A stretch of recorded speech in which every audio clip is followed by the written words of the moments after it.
I didn't really get to experience the pinball craze, but I was born during the golden age of video games. The golden age of video games. I was born in 1976. In 1972, just a couple years before that, Atari came out with this game called Pong. You couldn't be more bored by a game now if you played Pong. You literally knocked a marble back and forth between two sides of a screen, and people did it for hours at the time. So it started slowly. But in 1985, when I was a young 9-year-old boy just eager and ready for more, this came out and changed everything. The Nintendo Entertainment System. It was affordable for even a kid saving their allowance for a couple of months. It had lots of games and cartridges. And the main one, as we talked about earlier, was Super Mario Brothers. Still a ubiquitous name in the video game world. Super Mario Brothers took me and my friends by storm. We couldn't get enough of this game. We played it much more than I'd like to admit to any of you. It was quickly followed by a bunch of great games. Zelda. We had the Teenage Mutant Ninja Turtles game. We had... let's see what else is up here. Excitebike, where you could actually build some levels yourself. You could kind of manipulate it a little bit. And it was just incredible. I mean, I spent weeks, months, begging my parents to let us purchase. I would do whatever I could, had to or needed to convince them that we should buy one of these. And it's amazing when I look back at it now to think of how immersive an experience these video games were and how appealing they were for me. Now, we're going to talk a little bit later about this face right here. Because this is what it's really all about. So I just want you to take this face in for a second, okay? This is what's known in the video game world as the epic win face. This young man is approaching an epic win. And what an epic win is an outcome that's so extraordinary, you didn't even know you were capable of it until you accomplished it. Okay? An epic win. You didn't even know you were capable of it until you accomplished it. And video games give us this experience over and over and over again. They're incredible at something we don't do well in the real world, which is match people to skill-appropriate challenges that if they work really hard on, they can accomplish. Video games do that really well. So we're going to talk a little bit more about that. But, you know, as a kid even, I realized at some intuitive level the power, the promise of what these video games could be. And honestly, what are you really learning when you're running around and bonking your head against bricks and breaking them? And not much, maybe a little collaboration with friends. But I could just sense that there was an educational possibility here. But as high school went along, I got into sports, I got into music, I started dating, video games got put on the back burner, and I kind of moved on from them, probably in a healthy way. And didn't really think much about them until about 10 years after high school. I had finished seminary, and I was over in San Francisco at the First Unitarian Church doing my internship. And people there knew I was really into technology. I had made some little films to show in services, and I had helped them learn how to stream their services. So someone came up to me who's a real techie in San Francisco and said, "Have you ever heard of Second Life?" Anyone here heard of Second Life? So Second Life is like an immersive world video game. You go there, you're given an avatar. So this is a picture of a man. Actually, could someone get the lights in the back? Beckett, would you mind getting those and maybe Pat over there? Help a little bit. So this is a picture of a real-life guy standing next to his Second Life avatar in a Second Life scene. So this is a video game where you get a body and you can make it look as much like you or as little. Some people make themselves animals or whatever. And you can walk around and experience a whole world there, interacting with people, talking audibly or just chatting by typing. You can build buildings, create businesses. There is a woman, so there's a currency there, a Second Life currency, that has an exchange with the US dollar. And a woman back in 2008 made $1 million through land speculation in Second Life. Okay? She would buy land no one wanted, she'd build it up, she'd resell it for tons of money. She made over $1 million doing that. Okay? And they said, "So Jeremy, have you heard of the Second Life?" I hadn't heard of it yet. They told me a little bit about it, and they said, "We've started a Unitarian congregation there in Second Life. And we have 50, 60 people meeting there from around the world twice a week for services." And we don't know what to do about it. We were just lay people who started this thing, and it's taken off, and we wonder if you would come and preach there. I had a response kind of like that, like, are you kidding me? So I went home and I got to do a little exploring. So I set this game up on my computer, and I'm going to show you just a really short video of what I found going on religiously in Second Life at that time. I'm going to talk about it too. So this is the Unitarian Universalist congregation in Second Life. There's my little avatar walking down through the hallways. It's beautiful. It's outdoors, stained glass windows up above, and you'll see these meditation cushions people can sit on and watch a service be spoken to them or chatted with that chalice behind them. And I did dozens of services here. A lot of fun. But then I found more going on. A Catholic church. Beautiful Catholic church with pews that you could sit in and pray, with a chancel decorated, stained glass windows all around, a pulpit that, of course, I had to get right in and preach a little bit. You can see the cross behind me, great detail. Well, what was next? What else could I find, I wondered? I found a mosque. A gorgeous mosque. This mosque reminded me of some I had been to in southern Spain and in Morocco, with the tile, with the arches, with the pillars. There are all these little meditation beads where you could sit down and do a prayer. There's space for an imam up front to give a lesson, and they tell me that dozens of people would meet here for prayer time. Found a Buddhist temple. They really got into this idea of animating your avatar so you could learn in real life how to meditate with poses. They'd lead you through them all so you could sit there doing it with them in real life. They have a whole set of Tai Chi buttons so you could learn different Tai Chi moves. So this is real stuff. This blew my mind. This is not what I was expecting to find when I did this research. Finally, a temple. Very well decorated with stories from the Old Testament all over it. A space for the rabbi to give a lesson from. Just incredible. A whole world of faith going on virtually in a video game. Had no idea that was happening. This piqued my interest. Now, I found, a couple years later, a TED Talk by this woman, Jane McGonigal, who runs something called the Institute for the Future. She was a Cal student, got her PhD there. And she is a video game enthusiast beyond anyone I know, really. And she realized that a lot of time was being spent on these games. Some of them, not all games are created equal. It's important to say that. Some games don't have a lot of educational impact, at least on anything we'd want to educate our kids to do. But there's a lot of other stuff going on there, too, and she wanted to parse that out a little bit. What are the positive aspects of video games? How can we learn about that so we can channel them for something better? So the first thing she needed to figure out was, how much time are our kids actually spending playing video games? Any guesses out there? Globally, per week, how many hours do you think are being spent playing video games? 144 hours globally. It's a lot higher than that. One more guess? How about 3 billion hours a week? Yeah, let that sink in for a second. Globally, people are playing video games for 3 billion hours every week. This might make you want to think about what those video games are teaching. I hope it does.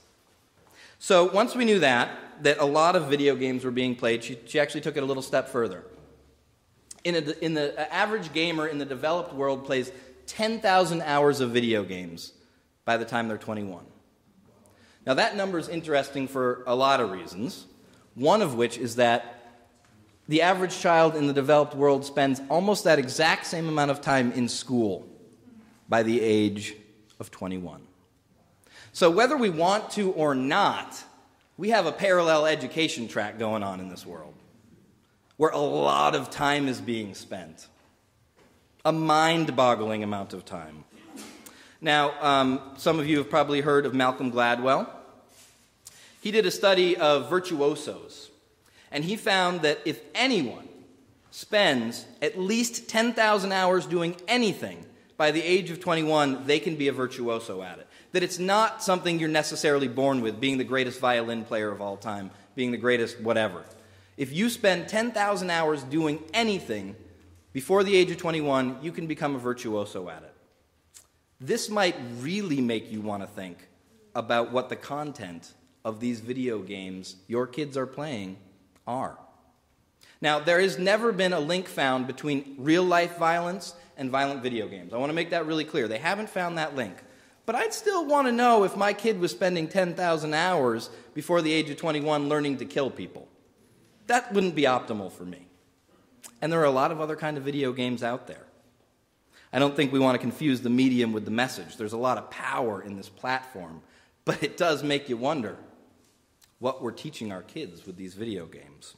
So one thing she found, if you want to put that part aside for a minute, is that people who play video games are at their best when they are playing video games. They are the best version of themselves. People who in real life are not good problem solvers, who are anxious, who fail once and never want to try it again, are very different in the video game world.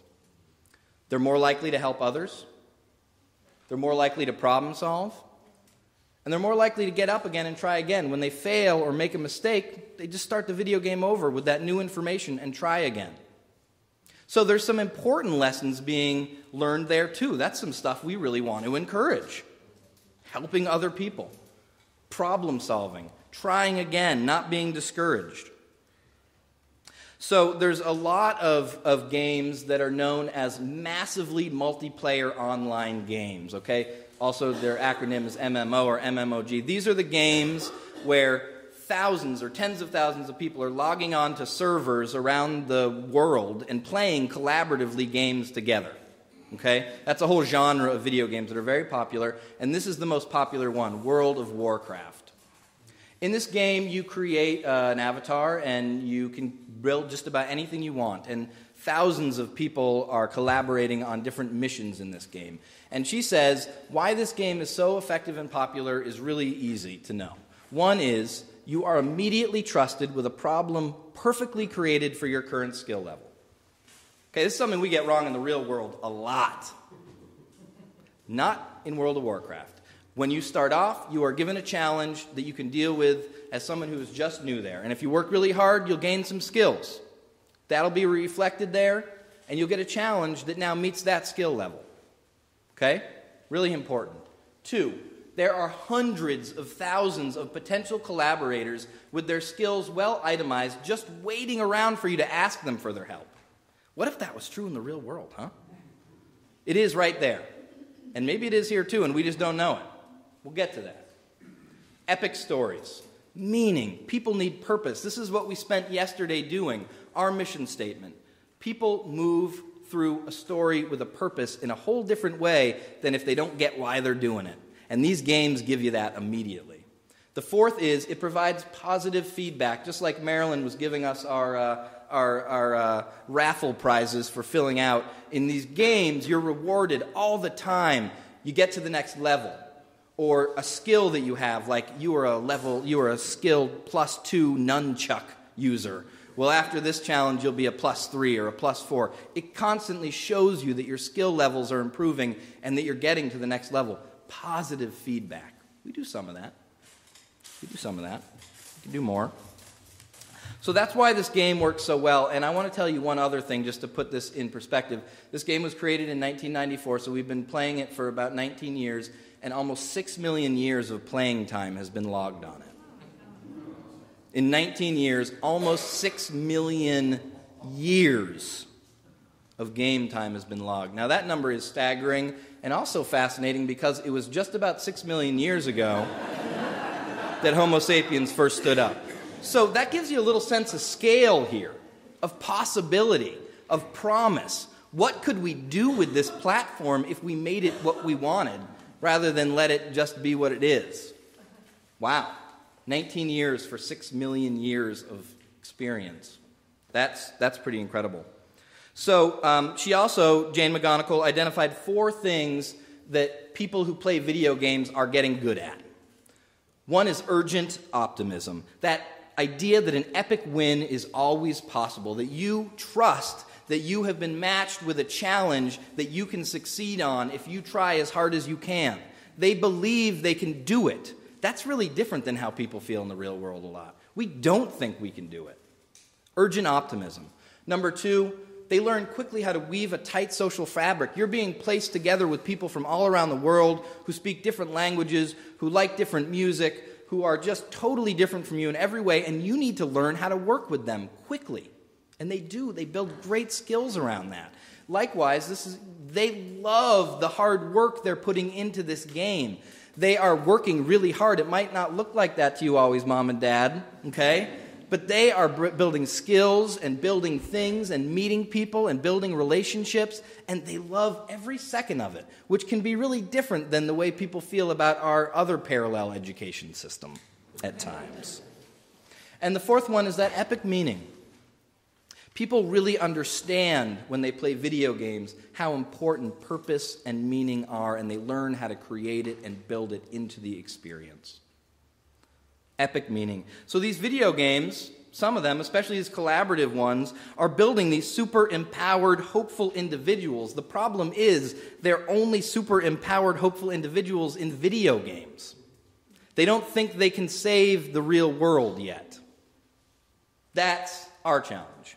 Also, Jane McGonigal. So I want to say one final thing about her, because this is pretty neat. So what she's done is tried to create some video games that will affect real-world behavior. The first one she created is called World Without Oil. It's about peak oil. Tens of thousands of people log on to this every day around the world, and they find out what the gas price is now in their peak oil world they're living in, how much it would cost to fly somewhere, drive somewhere, get the food and staples of their life now that peak oil is hit, and they live their real life according to these numbers. And it's changed the real-life behaviors of these people right now. They're using less gas, trying to figure out how to buy local, because they want to win this game. Second one she made is called Superstruct. The idea is, and this is hard to believe, but an asteroid is going to hit Earth.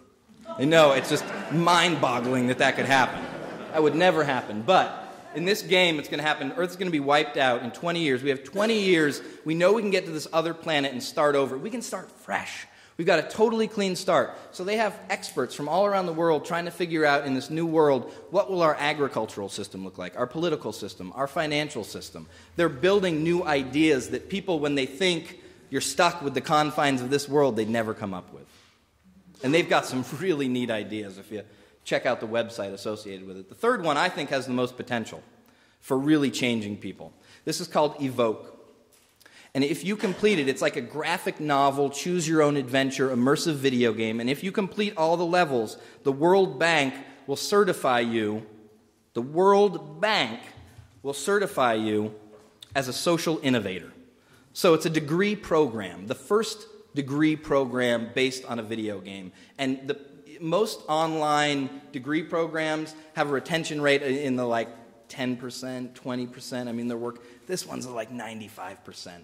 Everyone who starts this game finishes it and gets a degree because they love the learning. They love the learning. Now, we have in our legacy as Unitarians a woman named Sophia Lyon-Fahs, who I've talked about some, who was an incredible educator before her time, who really pioneered the idea of multiple intelligences, that people learn in different ways. That's part of our legacy, that people learn in lots of different ways. And to me, this is a continuation of that idea. These are new tools that we need to learn how to take advantage of, rather than let them teach our kids how to be a better marksman or whatever. So Jane McGonigal's work is really how to make video games affect our real world. But I think her research has also done a big favor for faith communities like ours, because we also are in the change the world business, right? And we need to learn better about how to make the context where people believe they can do that. That's the business we're in.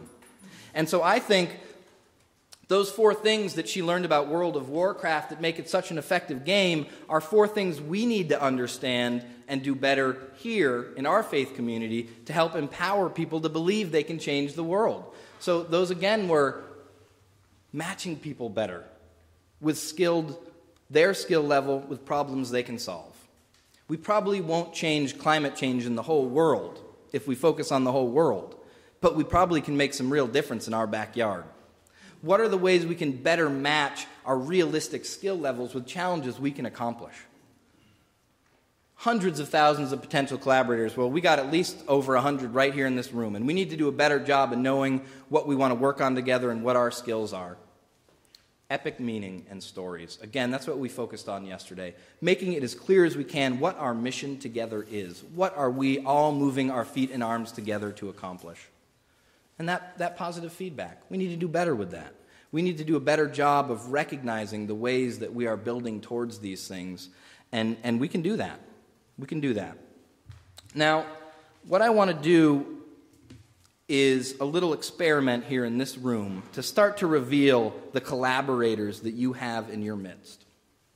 So, we're all going to get a badge that looks like this. Okay? And we're all going to fill it out together. I'm going to show you how I filled out mine. Jeremy, no big surprise there. So, my special skill, what can I do that I feel really proud about, that I want people to know more about me? I decided I'm a level 4 meaning maker. Okay? Hopefully I'll continue to plus that one up a little bit, but I'm working on it. I love helping people make meaning out of the moments of their lives. Okay? But I got other skills too. They're maybe not my main skill. Some lesser ones you don't know about me, like I'm a +3 dishwasher. Okay? I love washing dishes. I'll do it for an hour, no problem. We finally got a dishwasher, and it breaks my heart. And this one comes in handy for ministry. I love listening. I have taken lots of training on how to be a good listener, to hear where you are and really be present in that with you. Okay? Now, you all have an amazing collection of skills as well. And so we're going to pass out these badges, if you'll distribute them here and there. And now we're about to honor. I don't want you to fill these out yet. I want you to think a little bit about where your skills and talents lie before you do. But we are going to now honor, with some positive feedback, someone within our community who is living these values right now. 4 or 5 out of what? Yeah, that's up to you to decide. I went 1 out of 10, but if you want to be 1 out of 1,000, hey, who am I to stop you? Okay? That's up to you. You want to be a plus 10,000 whatever? Do it. Tell us you are. But before we get there, because I want you to be wearing these in coffee hour and really see who's in your midst. So think a little bit about this. But first, we're going to get inspired by someone who is doing this work in our midst. So I'm going to invite Beth Schaefer up here to present our annual Love Hero Award.